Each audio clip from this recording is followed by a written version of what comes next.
Hello friend, welcome to our YouTube channel Parikshan academy. दोस्तों, हम लोगों ने यूपी टेट मैथ की क्लास को स्टार्ट किया है। पिछली क्लास में हम लोगों ने देखा था सिलेबस के साथ साथ हम लोगों ने पूरा कंप्लीट सिलेबस देखा था, जो कि हमारे पिछली बार जो पेपर हुआ उसके अकॉर्डिंग आया था। अभी हमारा ऑफिशियल सिलेबस आया नहीं है दोस्तों, तो उसके अकॉर्डिंग जो पिछला था उसके अकॉर्डिंग हम लोग पढ़ लेंगे।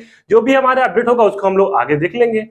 चलिए, और उसके साथ साथ हम लोगों ने पिछली क्लास में देखा था प्रैक्टिस सेट कुछ क्वेश्चन देखा था जो हमारे एग्जाम में आए हुए थे। दोस्तों, आज की क्लास में हम लोग टॉपिक वाइज स्टार्ट करेंगे नंबर सिस्टम से। नंबर सिस्टम की जो थ्योरी है उसको हम लोग देखेंगे। उसके बाद ऐसे ही एक एक छोटी छोटी टॉपिक के साथ हम लोग स्टार्ट करते रहेंगे और बाकी प्रैक्टिस करते रहेंगे। चलिए स्टार्ट करते हैं आज की क्लास। तो आज की क्लास हमारी यूपी 2023 मैथ की नंबर सिस्टम की पहली टॉपिक है। चलिए देखते हैं इसमें आज की थ्योरी है। क्लास आज की क्या है, पूरी दोस्तों थ्योरी है। तो पहला क्या है, नंबर सिस्टम संख्या पद्धति हमारा पहला चैप्टर है। इसमें पहला पॉइंट है अंक या डिजिट। अब देखिए, अंक या डिजिट किसे कहते हैं पहले वो हम जान लेंगे। 0 से लेकर के जो 9 तक के अंक होते हैं, 0 से लेकर के 9 तक के जो होते हैं अंक है, उसे क्या कहते हैं? 0 से 9 तक के जो नंबर उसे क्या कहते हैं? अंक कहते हैं। एग्जाम्पल में सबसे छोटा अंक क्या होता है हमारा? 0 होगा, ठीक है। और सबसे बड़ा अंक हो जाएगा हमारा 9। सबसे छोटा हो जाएगा 0 और सबसे बड़ा 9। ये हो गया। आगे है संख्या। संख्या या नंबर। कितनी वस्तुएं हैं, कितनी वस्तुएं हैं का बोध जिससे होता है उसे क्या कहते हैं? संख्या कहते हैं। अर्थात कितनी संख्या है, कितने लोग हैं, 5, 10, 20, 30, ये क्या है? संख्या है। एग्जाम्पल में क्या हो जाए? कक्षा में बच्चों की संख्या, बच्चों की संख्या, ये क्या है हमारा? संख्या कहलाएगा। उसके बाद है संख्यांक। संख्या के बाद क्या आता है? संख्या, जिसको इंग्लिश में कहते हैं न्यूमेरल्स। संख्याओं को जिन प्रतीक चिन्हों द्वारा प्रदर्शित करते हैं उसे क्या कहते हैं? संख्यांक कहते हैं। अब देखिए, दोनों में अंतर हम लोग समझ लेते हैं, संख्या और संख्यांक में। संख्या जैसे क्या हुई? 2, 3, ये तो हो गई हमारी संख्या। संख्यांक क्या होगा? ये लिखा मैंने 2 और ये लिखा 3। अब जिस प्रतीक चिन्हों द्वारा इसे प्रदर्शित किया गया वही हमारा क्या कहलाएगा? संख्यांक कहलाएगा। दोस्तों, यही अंतर है संख्या और संख्यांक में। चलिए आगे देखते हैं। आगे हमारी पॉइंट है प्राकृतिक संख्या।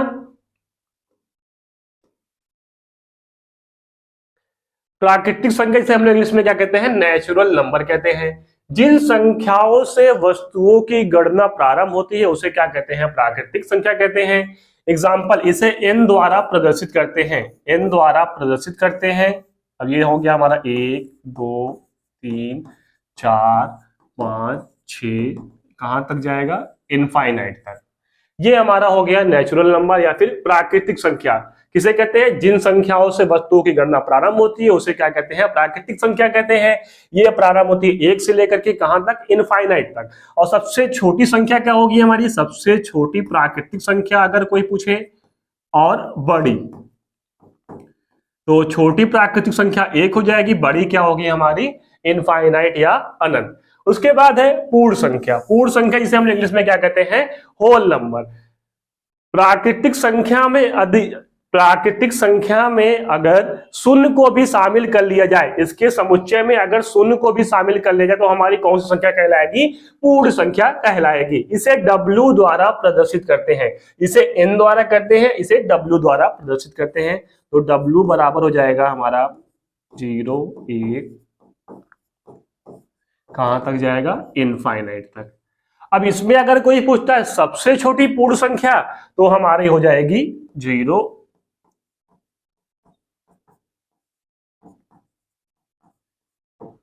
सबसे छोटी पूर्ण संख्या 0 और सबसे बड़े पूर्ण संख्या हमारा हो जाएगा अनंत। उसके बाद अगला पॉइंट है हमारा पूर्णांक संख्या।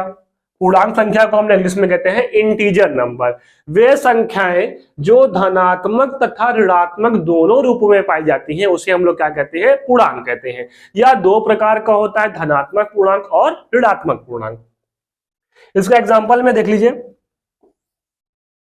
+1, +2, +3, +4, +5। यहां हो जाएगा -1, -2, -3, -4। अब देखिए, यही हमारा जो ये वाला है पोर्शन, ये हमारा हो जाएगा धनात्मक पूर्णांक और ये होगा हमारा ऋणात्मक पूर्णांक। ठीक है दोस्तों, ये हो जाएगा हमारा धनात्मक पूर्णांक और ये हो जाएगा हमारा ऋणात्मक पूर्णांक। चलिए आगे देखते हैं। आगे है अभाज्य संख्या या प्राइम नंबर किसे कहते हैं। ऐसी संख्या जो एक तथा स्वयं से विभाजित होती हैं अभाज्य संख्या या प्राइम नंबर कहलाती हैं। या फिर और एक कह सकते हैं ऐसी संख्या जिसके कुल दो गुणनखंड हो, ऐसी संख्या जिसके दो गुणनखंड हो वह संख्या क्या कहलाएंगी, अभाज्य संख्या कहलाएंगी। इसके एग्जांपल में हो जाएगा 2, 3, 5, 7, 11, 13, 17 एक्सेट्रा। इसमें दोस्तों एक बहुत ध्यान देने वाली बात है, दो जो हमारा एकमात्र एक ऐसी संख्या है जो सबसे छोटी संख्या है और साथ साथ सम संख्या है। एकमात्र सम संख्या हमारी क्या है, 2। उसके अलावा कोई भी संख्या हमारी अभाज्य संख्या के अंतर्गत सम नहीं आती है। बाकी जो भी संख्या है वो हमारी विषम संख्या ही आएगी। अगला है भाज्य संख्या या कंपोजिट नंबर। ऐसी संख्या है जिसके 2 से अधिक गुणनखंड हो, अर्थात ऐसी संख्या जो एक स्वयं तथा किसी अन्य संख्या से भी पूर्णतः विभाजित हुई संख्या क्या कहलाती, भाज्य संख्या कहलाएंगी। जैसे हो जाएगा 4, 6, 8, 12, 24 एक्सेट्रा। ये संख्या क्या होंगे, इनके 2 से अधिक गुणनखंड होंगे। 1 से भी कटेगा, 2 से भी कटेगा और 4 से भी कटेगा। इसका मतलब क्या हो गया, 2 से अधिक गुणनखंड होंगे तो वो हमारे हो जाएंगे भाज्य संख्या। आगे है सह-अभाज्य संख्या। ये भी क्या है, दोनों का मिश्रण ही कह सकते हैं। इसको क्या कहते हैं, सह-अभाज्य संख्या, को प्राइम नंबर। संख्याओं का ऐसा युग्म या संख्याओं का ऐसा जोड़ा जिसका मस 1 हो वह संख्या क्या कहलाएंगी, सह-अभाज्य संख्या कहलाएंगी। इसका एग्जाम्पल हो जाएगा 10, 11, 19, 20, 38, 39। ये सब संख्या हमारी क्या होंगी, सह-अभाज्य संख्या कहलाएंगी। तो भाज्य संख्या क्या कहलाएंगी, जिसके 2 जोड़े हो। भाज्य जिसके 2 से अधिक जोड़े हो या गुणनखंड हो वे हमारे क्या कहलाएंगे, अभाज्य क्या कहलाएंगे, जिसके कुल 2 गुणनखंड हो। भाज्य जिसके 2 से अधिक गुणनखंड हो। सह-अभाज्य जिसका महसा 1 हो। ऐसा युग्म जिसका महसा 1 हो वह संख्या हमारी सह-अभाज्य कहलाएंगी। आगे है परिमेय संख्या, रेशनल नंबर देख लेते हैं। वे संख्याएं जो p/q के रूप में लिखा जाए और q can not equal to 0, q 0 के बराबर ना हो वे संख्या हमारी परिमेय संख्या कहलाती हैं। वे संख्याएं जो p/q के रूप में हो और q can not equal to 0 तो संख्या हमारी क्या कहलाएंगी, परिमेय संख्या कहलाएंगी। जैसे हो गया 2/3, 4/5, 9/7, 8/15 एक्सेट्रा। ये सब हमारी संख्या कौन सी कहलाएंगी, परिमेय संख्या। लेकिन यहां पर अगर कहा जाए 3/0 तो ये संख्या हमारी परिमेय संख्या नहीं है, क्योंकि परिभाषा में कहा है ये जो q है, q can not equal to 0, q कभी भी 0 के बराबर नहीं होगा। आगे अपरिमेय संख्या जिसे क्या कहते हैं, इरेशनल नंबर। वे संख्याएं जो p/q के रूप में ना लिखी जाए, p/q के रूप में ना लिखा जाए उसे क्या कहते हैं, अपरिमेय संख्या कहते हैं। इसमें एक पॉइंट और है, वे संख्या, इस संख्याओं को, अपरिमेय संख्याओं को करड़ी में लिखा जाता है और करड़ी में दिया गया मान कभी भी पूर्ण वर्ग नहीं होगा। जैसे कि इसका एग्जांपल हो जाएगा करड़ी में 2, करड़ी में 3, करड़ी में 7, करड़ी में 8, करड़ी में 13 एक्सेट्रा। लेकिन अगर यहीं पर कहा जाए करड़ी में 4 तो यह संख्या हमारी क्या होगी, क्या अपरिमेय संख्या होगी, नहीं, क्योंकि ये किसका वर्ग है, ये 2 का वर्ग हो जाएगा। ये क्या हो जाएगा, 2 का, तो ये संख्या हमारी अपरिमेय संख्या नहीं होगी। बाकी ये संख्या क्या है, हमारी अपरिमेय संख्या है। अगला है वास्तविक संख्या किसे कहते हैं, परिमेय तथा अपरिमेय से मिलकर बनी संख्या क्या कहलाती है, वास्तविक संख्या या फिर रियल नंबर। ऐसे कह सकते हैं दोनों संख्याओं को जो मिश्रण होगा वो हमारा क्या कहलाएगा, वास्तविक संख्या कहलाएगा। लिख लेते हैं दोनों को मिला करके 1/2, करड़ी में 3, 8/5, करड़ी में 7 एक्सेट्रा। ठीक है, दोनों का मिश्रण हमारा क्या कहलाएगा, वास्तविक संख्या कहलाएगा। आगे देखते हैं, आगे है सम संख्या। वे संख्या जो 2 से पूर्णतः विभक्त हो सम संख्या कहलाती है। विषम संख्या वे संख्या जो दो से पूर्णतः विभक्त नहीं हो वे संख्या हमारी क्या कहलाएंगी, विषम संख्या कहलाएंगी। इसका एग्जांपल हो जाएगा 2, 4, 6, 8, 10, 12, ये कहां तक जाएगा, इनफाइनाइट या फिर एक्सेट्रा कर लेते हैं।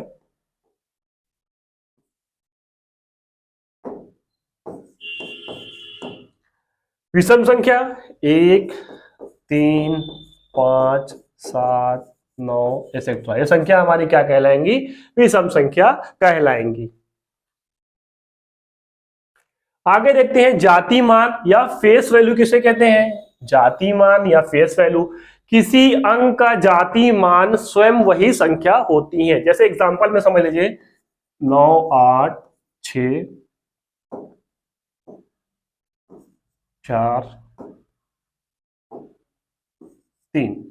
अब इसमें जो कलर किया गया ब्लू कलर का, इसका अगर कोई पूछेगा जाति मान क्या होगा, तो इसका जाति मान सेम वही संख्या होगी, 4 ही क्या होगा, इसका जाति मान होगा। वो कोई भी पोजीशन पर हो, किसी भी विशेष स्थान पर हो, वंश पर हो, टेंस पर हो, 100, 1000 कुछ भी हो, लेकिन उसका मान क्या होगा, वही संख्या ही होगा। ये हमारा हो गया जाति मान। उसके बाद अगला पॉइंट है स्थानीय मान। स्थानीय मान को क्या कहते हैं, प्लेस वैल्यू। किसी अंक का वह मान जो विशेष स्थान स्थिति के अनुसार क्या होता है, बदलता रहता है, क्या कहलाता है, स्थानीय मान कहलाता है। जैसे कि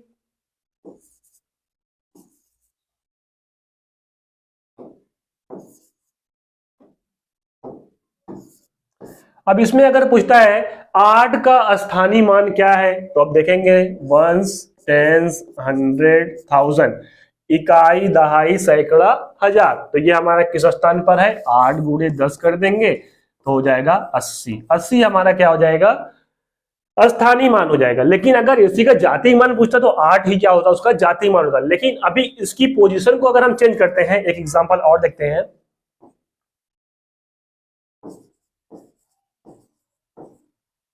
अब इसमें अगर 8 का स्थानीय मान पूछेगा तो यहां पर ना 80 ना हो करके उसकी विशेष स्थान परिवर्तन के बाद उसकी स्थिति क्या होती है, बदल जाती है। क्या होगा, इकाई, दहाई, सैकड़ा। तो हो जाएगा 8 गुणे 100 बराबर 800। तो यहाँ पे क्या हो गया, उसमें परिवर्तन होता रहता है। ये हमारा क्या कहलाएगा, स्थानीय मान। अब आगे देखते हैं दशमलव स्थानीय मान क्या होता है। जैसे हमने लिखा है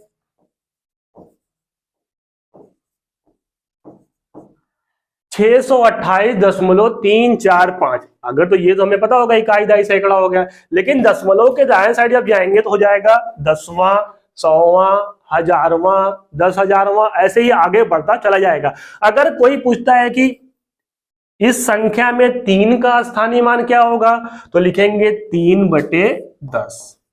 अगर कोई कहता है 4 का स्थानीय मान क्या होगा, तो हो जाएगा 4/100। 5 का कोई कहेगा तो हो जाएगा 5/1000। तो इस तरह से ये हो जाएगा हमारा दशमलव का स्थानीय मान। उसके बाद हमारी अगली टॉपिक है विभाज्यता के नियम से। विभाज्यता का नियम दोस्तों बहुत अच्छी टॉपिक है। इसमें ये होता है कि कम समय में अधिक से अधिक हम सॉल्यूशन को जल्दी समय में कर लेते हैं। चलिए इसका नियम देख लेते हैं, कौन कौन सा नियम है। 2 से विभाज्य, 2 से कौन संख्या विभाज्य होगी, अगर इकाई के अंक में 0 हो, 2 हो, 4 हो, 6 हो या 8 हो। इकाई के अंक में अगर 2, 0, 2, 4, 6, 8 होगा, वो संख्या क्या होगी, हमेशा 2 से पूर्णतः विभक्त होगी। जैसे एग्जांपल में लिख लेते हैं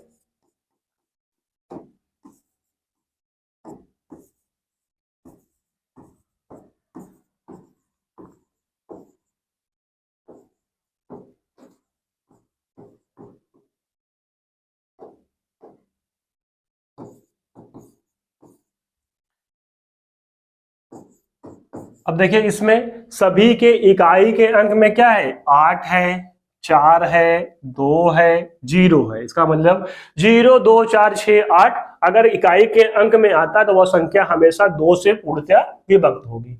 आगे 3 से विभाज्य। 3 से विभाज्य कौन सी संख्या होगी, संख्या कुछ भी दी रहेगी उसको जोड़ेंगे, अगर जोड़ने पर संख्या 3 से विभाज्य हो रही इसका मतलब वो संख्या पूर्णतः 3 से विभक्त होगी। इसका एग्जांपल लिख लेते हैं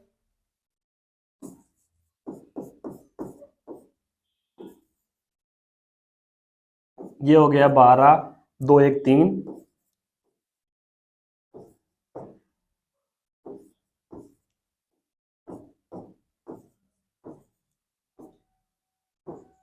अब इसको चेक कर लेते हैं कि यह 3 से विभक्त होती है कि नहीं। 2 और 1 कितना हो जाएगा? 3, 3 3 से क्या होगा? विभक्त हो जाएगा। 3 2 5 4 9, 9 भी क्या होगा? विभक्त हो जाएगा। 4 6 10, 10 5 15, 15 भी विभक्त हो जाएगा। 9 और 9 क्या हो जाएगा? 18, 18 भी क्या होगा? 3 से विभक्त होगा। अब देखते हैं 4 से कौन सी संख्या विभाज्य होती है।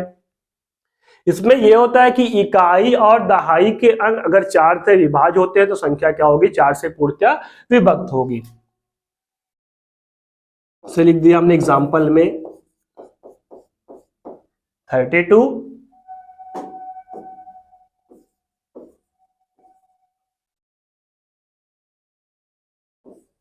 जिसे ये लिख दिया, ये तो नहीं होगा।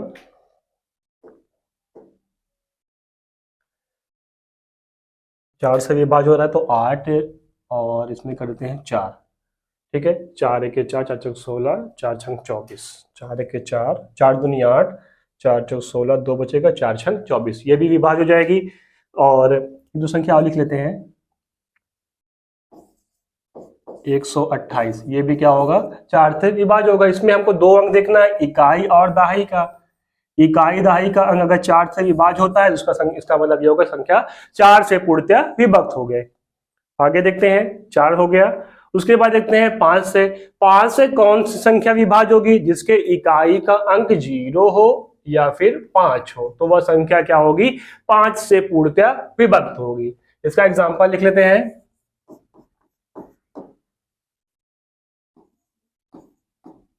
25, 95, 190,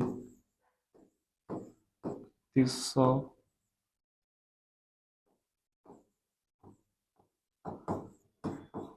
अब देखिए इसमें इकाई का अंक में क्या है?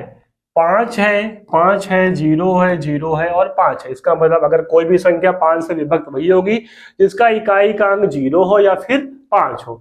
6 से विभाज्य, अगला है हमारा 6 से विभाज्य। 6 से, अब देखिए 6 का अगर गुणनखंड करेंगे तो ये 2 और 3 का गुणनखंड होगा। जो संख्या 2 और 3 दोनों से कटेगी वह संख्या 6 से भी क्या होगी? पूर्णतः विभक्त होगी। इसका एग्जांपल लिखते हैं।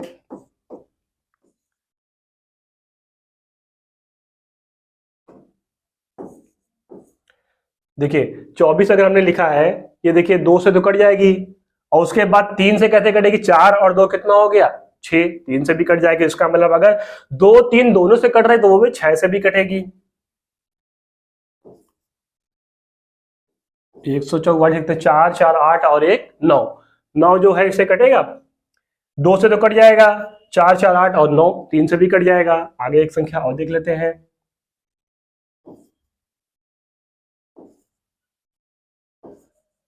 8 6 14, 4 18, 3 6 18 और 2 से भी ये भी कट जाएगा। इसका मतलब ये संख्या हमारी पूर्णतः 6 से विभक्त होगी और 6 से वही विभक्त होगी जो 2 से विभक्त होगी और 3 से, दोनों से विभक्त होगी तभी संख्या 6 से विभक्त होगी। अगला है 8 से विभक्त। 8 से विभक्त वे संख्या होगी जिसको इकाई दहाई सैकड़े के अंक अगर 8 से विभक्त होते हैं वो संख्या 8 से पूर्णतः विभक्त होगी। से लिख लेते हैं।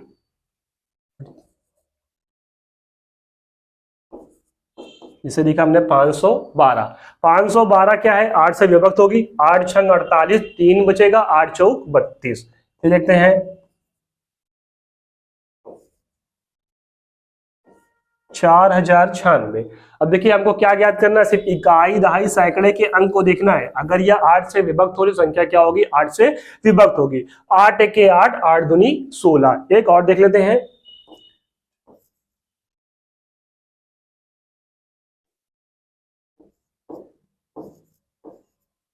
इसमें भी इकाई दहाई सैकड़ा 3 अंक देखते हैं।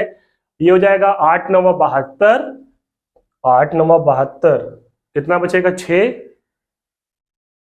8 छंग 48, 8 9 72, 76, यहाँ पे गलत हो गया।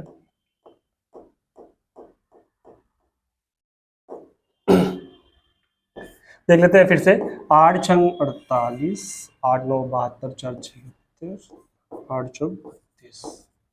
इसमें इकाई दहाई सैकड़े के अंक को देखेंगे।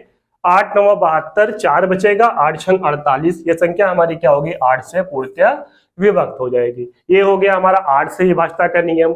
उसके बाद 9 से विभाज्यता का नियम क्या है? इसमें भी जो 3 का जैसे था वैसे ही इसका 9 का भी है। सभी संख्या को जोड़ेंगे, 9 से विभाज्य करेंगे, संख्या अगर हमारी 9 से कट जा रही है इसका मतलब क्या होगा? 9 से पूर्णतया विभक्त होगी। एग्जाम्पल लिख लेते हैं। जिसे लिखा मैंने 81, ये 8 और 1 जोड़ेंगे कितना हो जाएगा? 9। 9 9 से क्या होगा? विभक्त हो जाएगा।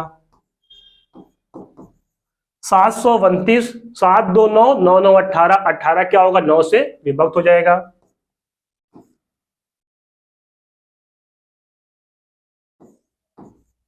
6 5 11, 11 और 6 17 और 1 18, ये भी क्या होगा? 9 से पूर्णतया विभक्त हो जाएगी। संख्या को कुल जोड़ेंगे, अगर वो संख्या 9 से कट जा रही इसका मतलब 9 से पूर्णतया विभक्त होगी, अगर नहीं कट रही तो फिर वो नहीं होगी।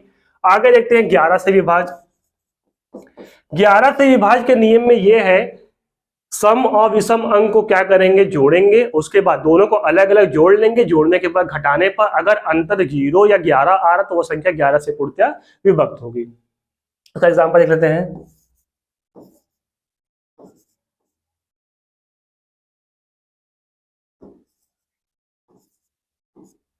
देखिए कैसे जोड़ेंगे, इसको इसमें जोड़ेंगे, ये हो गया और ये हो गया, ये अलग जुड़ेगा और ये अलग जुड़ेगा, तो ये हो जाएगा 2 4 6 6 5 11,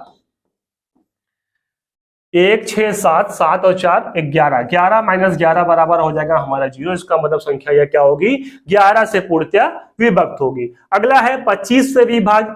25 से विभाज्य वे संख्या होगी जिसके इकाई का अंक, इकाई दहाई के अंक, या फिर ऐसे कह सकते हैं इकाई और दहाई के अंक अगर 25 से विभक्त होंगे तो वो संख्या क्या होगी? 25 से पूर्णतया विभक्त होगी। इसका एग्जांपल हो जाएगा 75, 25 चाहे 75, 125, तो देखिए 25 से कट रहा है, ये भी 25 से कट रहा है, 625 और एसेट्रा।